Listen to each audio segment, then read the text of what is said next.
Assalamu alaikum. I'm explain here sp3 hybridization.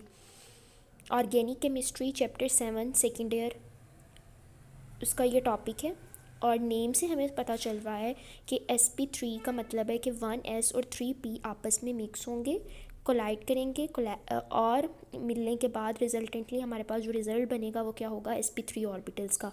और 4 बनेंगे, यानी 1 और 3 आपस में मिलकर 4 sp3 ऑर्बिटल्स जो है वो बनाएंगे। अब नेक्स्ट इसकी इम्पॉर्टेंस है। sp3 हाइब्रिडाइजेशन जो है वो इम्पॉर्टेंट रोल प्ले करती है ऑर्गेनिक केमिस्ट्री के अंदर, बिकॉज ये मॉलिक्यूल्स की जो शेप है और बॉन्डिंग है उसको बहुत अच्छे तरीके से एक्सप्लेन करती है। सेकेंडली, कार्बन इसमें इंपॉर्टेंट रोल प्ले करता है कि वो उसके पास ये टेंडेंसी है कि वो 4 एटम्स को अपने साथ अटैच कर सकता है।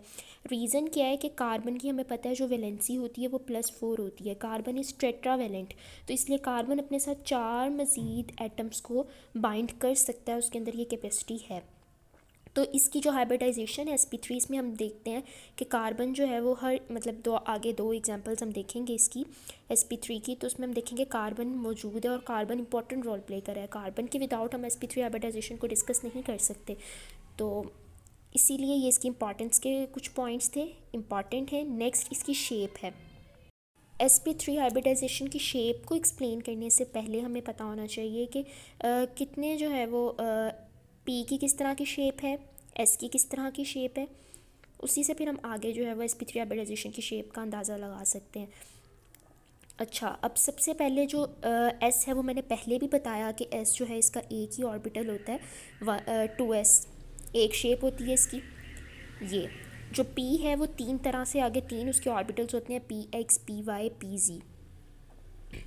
जो px है वो डम्बल शेप का होता है, ये जो शेप होती है इसको हम डम्बल शेप कहते हैं। जो पी वाई है ये भी डम्बल शेप का होता है, पी जी भी डम्बल शेप का होता है। लेकिन डिफरेंस तीनों में क्या है कि जो पी एक्स है वो एक्स एक्सिस के लॉन्ग डम्बल शेप जो है वो हमें शो करेगा, जो पी वाई है वो वाई एक्सिस के अलॉन्ग हमें डम्बल शो करेगा। है डम्बल ही, लेकिन डिफरेंस क्या है कि ये वाई एक्सिस के अलॉन्ग है और ये जी एक्सिस के। इसको अगर मैं दोबारा बनाऊँ तो कुछ यूँ, ये अब यूँ क्यों है, क्योंकि जब हम प्लेन बनाते हैं तो प्लेन यूँ बनता है, ये एक्स एक्सिस, ये वाई एक्सिस और ये जो मैंने थर्ड लाइन लगाई है ये जी एक्सिस है। ठीक है, तो इस तरह से है ये। अब sp3 हाइब्रिडाइजेशन में हमने पढ़ा जी 1s और 3p आपस में मिलके हाइब्रिडाइजेशन जो है वो कंप्लीट कर रहे हैं। तो शेप किस तरह से होगी, इसकी शेप होगी कुछ यूँ।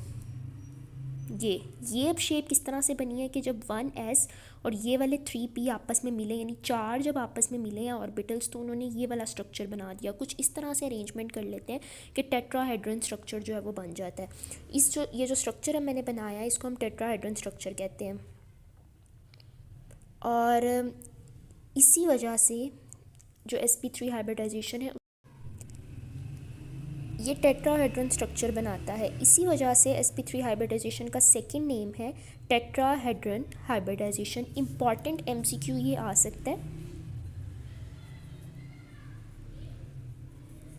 इस तरह के पॉइंट्स जो है वो MCQs में आपसे पूछे जा सकते हैं कि जी किस तरह की हाइब्रिडाइजेशन होती है। टेट्राहेड्रन हाइब्रिडाइजेशन इसका दूसरा नाम है।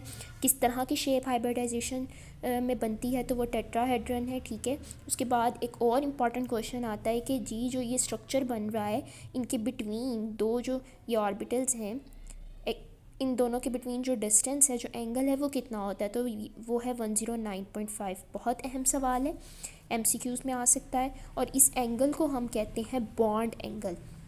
ये आपको शॉर्ट क्वेश्चन में भी पूछा जा सकता है कि बॉन्ड एंगल क्या है, और MCQ भी पूछा जा सकता है कि जी बॉन्ड एंगल कितना होता है sp3 का। आगे हमने sp2 और sp हाइब्रिडाइजेशन भी पढ़नी है, तो उनके एंगल्स जो है वो डिफरेंट होते हैं।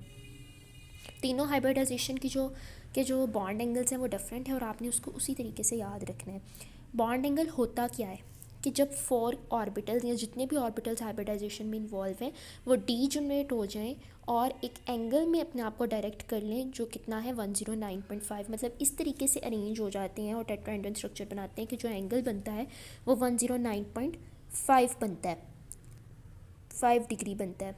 तो उसको हम बॉन्ड एंगल कहते हैं। अब डी जनरेशन से क्या मुराद है? डी जनरेशन का मतलब है कि पुराने वाले जो ऑर्बिटल्स हैं वो न्यू वाले में कन्वर्ट हो गए, डी जनरेट अपने आप को करके उन्होंने न्यू फॉर्म बना ली।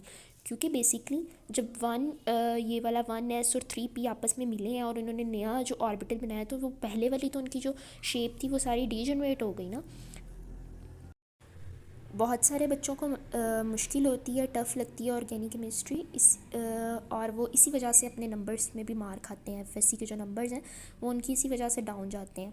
तो मैंने इस टॉपिक पे और ऑर्गेनिक केमिस्ट्री को चूज़ करके इसीलिए वीडियो बनाई ताकि जिनको मसला है, मुश्किल होती है ऑर्गेनिक केमिस्ट्री समझने में या कॉन्सेप्ट्स क्लियर नहीं है उनकी, शायद उनको इसी वीडियो से उनकी जो है वो कॉन्सेप्ट्स वगैरह क्लियर हो जाए।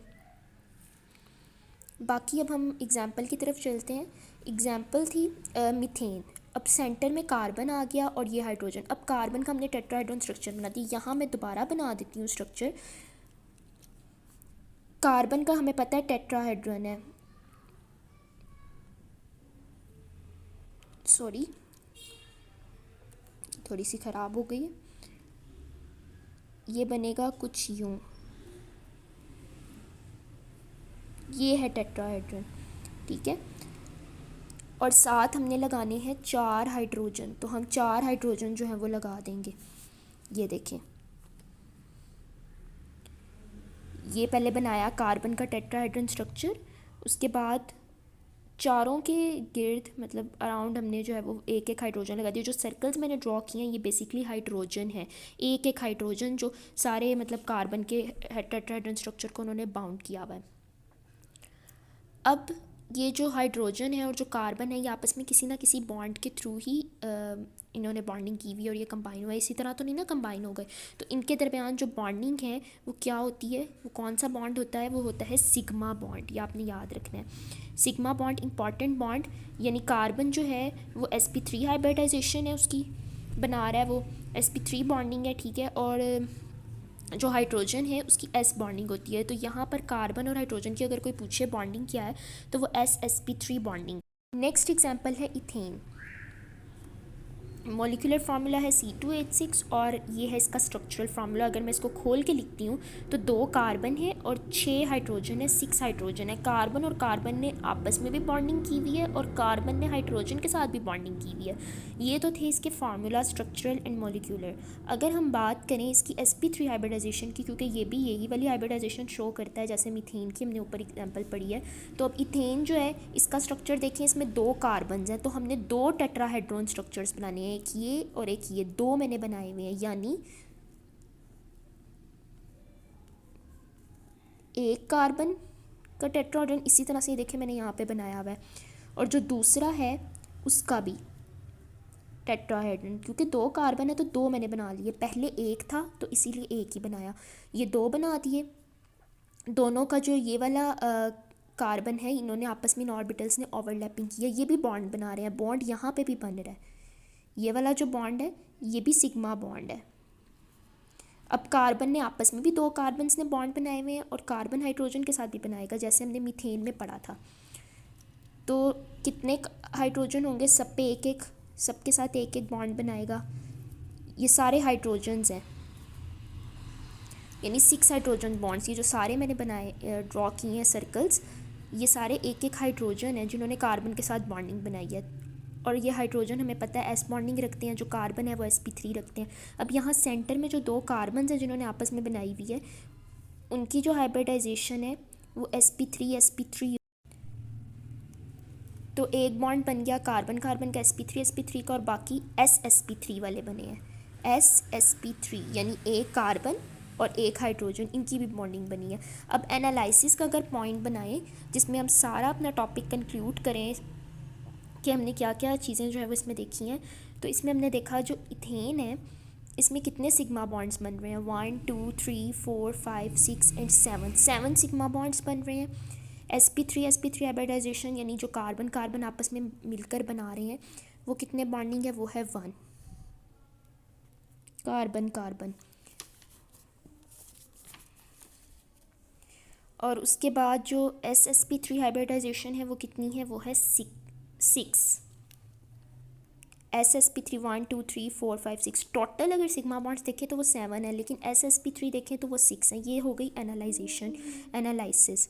उसके बाद sp3 हाइब्रिडाइजेशन को अगर हम सारा टॉपिक पढ़ने के बाद एक कंक्लूजन दें इसको, तो हम ये भी कह सकते हैं कि जो ऐसी हाइब्रिडाइजेशन जो सैचुरेटेड ऑर्गेनिक बॉन्डिंग करती है, यानी सैचुरेशन जो बॉन्डिंग है उनमें जो हाइब्रिडाइजेशन होगी वो sp3 होगी।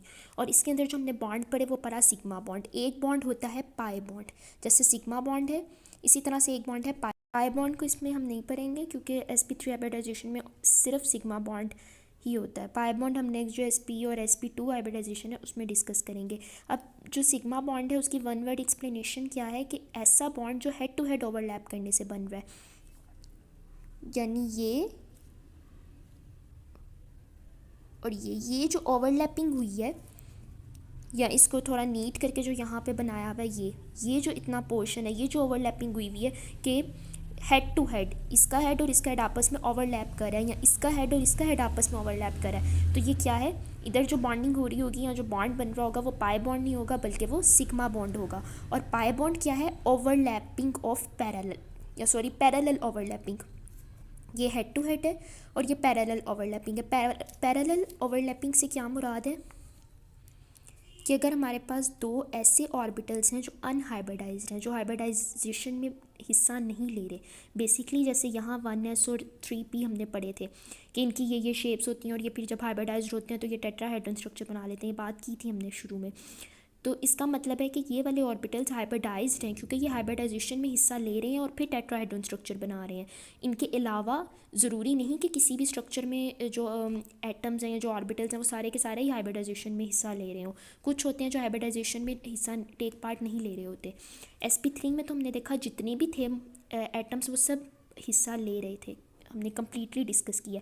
लेकिन आगे कुछ हाइब्रिडाइजेशन ऐसी आएंगी sp2 एंड sp, जिसमें हम पाई बॉन्ड का जिक्र करेंगे और जिसमें हम देखेंगे कि कुछ जो ऑर्बिटल्स हैं वो हाइब्रिडाइजेशन में हिस्सा नहीं ले रहे और वो अनहाइब्रिडाइज्ड हैं। तो वो बेसिकली जो बॉन्डिंग बना रहे होते हैं अनहाइब्रिडाइज्ड, वो पैरेलल बॉन्डिंग होती है, वो पैरेलल बॉन्ड पैरेलल ओवरलैपिंग होती है। तो इसमें अब फ़र्ज कर लें कि कुछ जो है ऑर्बिटल्स उन्होंने आपस हिस्सा लिया हाइब्रिडाइजेशन में, शेप चेंज करके इसमें 1s एंड 3p ने आपस में मिलके बना लिया टेट्राहेड्रन स्ट्रक्चर। और कुछ जो है ऑर्बिटल्स, फॉर एग्जांपल अगर हम कोई और हाइब्रिडाइजेशन पा रहे हैं sp2 या sp, जिसमें कुछ इन्होंने बना लिए ये हाइब्रिडाइज्ड है और कुछ जो है वो अनहाइब्रिडाइज्ड है। वो अनहाइब्रिडाइज्ड इस तरह से पैरेलली एक बॉन्ड बनाते हैं, डेट इज़ पाई बॉन्ड। ये वो वाले ऑर्बिटल्स होते हैं जो बॉन्डिंग में हिस्सा नहीं लेते, that not make bond, not take part in any hybridisation, and that is called unhybridised molecules, और ये पाई बॉन्ड बनाते हैं। तो इसको हम नेक्स्ट एक्सप्लेन करेंगे डिटेल में। So that is all about sp3 hybridisation. ये जैसे sp3 हाइब्रिडाइजेशन में मैंने इंपॉर्टेंट पॉइंट्स को हाईलाइट कर दिए, और इसे इस तरह की जो चीज़ें हैं जैसे ये एनालिसिस में या MCQs में आपसे पूछी जा सकती हैं कि कितने सिग्मा बॉन्ड्स हैं, कितने sp3 हैं, कितने ssp हैं। तो ये मैंने हाईलाइट थोड़े से कर दिए ताकि थोड़ा सा डिफ्रेंशिएट हो जाइए बाकी चीज़ों से और आपको पहली समझने में ईजी हो। अच्छा, जैसे हमने ये इंपॉर्टेंस के पॉइंट देखे, शेप देखी, टेट्राहेड्रन स्ट्रक्चर होता है इसका, जो बॉन्ड एंगल है वो 109.5 है। टेट्राहेड्रन स्ट्रक्चर जो है वो 3D होता है, 4 इसके फेसेस होते हैं और 6 एजेस होती हैं 3D स्ट्रक्चर की, जैसे क्यूब का स्ट्रक्चर है। ये अगर नहीं भी आप करते तो सिंपली आप इतना भी कर लें तो एनफ है कि टेट्राहेड्रन स्ट्रक्चर है और 109.5 इसका बॉन्ड एंगल है। बॉन्ड एंगल होता क्या है, मीथेन का स्ट्रक्चर, ये जो मैंने हाईलाइट किए हैं सर्कल्स, ये क्या है, बेसिकली हाइड्रोजन है जो बॉन्ड बना रहे हैं कार्बन के साथ, और हाइड्रोजन की जो है वो s होते हैं इनकी ऑर्बिटल्स, कार्बन के sp3, तो ये ssp3 बॉन्डिंग बन जाती है। इसी तरह से इथेन में हमने देखा, इथेन में डिफरेंस ये था कि 2 कार्बन थे, इसमें एक था, इसमें 2 कार्बन्स थे, दोनों का टेट्राहेड्रन स्ट्रक्चर था। लास्ट में sp3 हाइब्रिडाइजेशन है कि सिग्मा बॉन्ड क्या है, पाई बॉन्ड क्या है, head to head overlapping, and pi bond parallel overlapping. That is all about sp3 hybridization। Chapter 7 fundamentals of organic chemistry का ये एक टॉपिक है। नेक्स्ट फर्दर ऑर्गेनिक केमिस्ट्री से रिलेटेड टॉपिक्स की वीडियोस भी शेयर होंगी। अगर ये लेक्चर पसंद आया है तो वीडियो को लाइक करें, शेयर करें और ज़रूर सब्सक्राइब भी करें। Thank you.